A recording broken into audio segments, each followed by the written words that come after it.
BJP. അധികാരത്തിൽ വരുന്ന മുഴുവൻ സ്ഥലങ്ങളിലും ബുൾഡോസർ ഉപയോഗിച്ചുകൊണ്ട് യാതൊരു നിയമപരമായ മുന്നറിയിപ്പുമില്ലാതെ ബിൽഡിങ്ങുകൾ പൊളിക്കുന്നത് സാധാരണമാണ്. സുപ്രീം കോടതി പോലും ആ വിഷയത്തിൽ ശക്തമായി ഇടപെടുന്നത് കാണാറില്ല.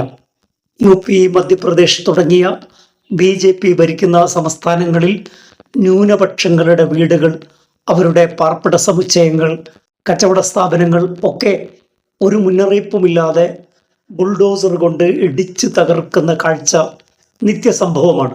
പശ്ചിമ ബംഗാളിൽ അധികാരം കിട്ടിയപ്പോൾ ഇതേ നടപടി തന്നെയാണ് നടപ്പാക്കുന്നത്.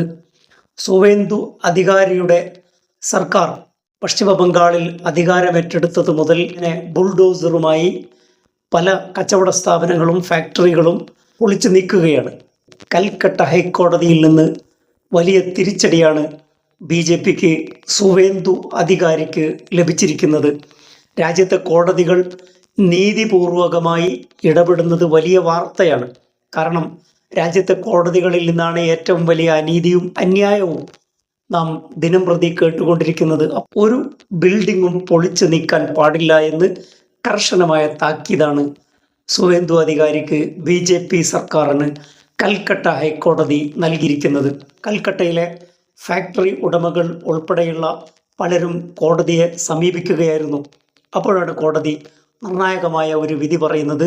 ബുൾഡോസറുമായി ആളുകളെ കൂട്ടി ആഘോഷപൂർവം പല ബിൽഡിങ്ങുകളും വീടുകളും ഇടിച്ച് നിരത്തുന്നതാണ് തെരഞ്ഞെടുപ്പിന് ശേഷം നാം കണ്ടത്. ഇലക്ഷനിൽ വിജയിച്ച ഉടനെ ബി.ജെ.പി. പ്രവർത്തകർ തന്നെ ബുൾഡോസറുമായി നിരത്തിൽ നീങ്ങുന്ന കാഴ്ച ഹൃദയഭേദകമായിരുന്നു.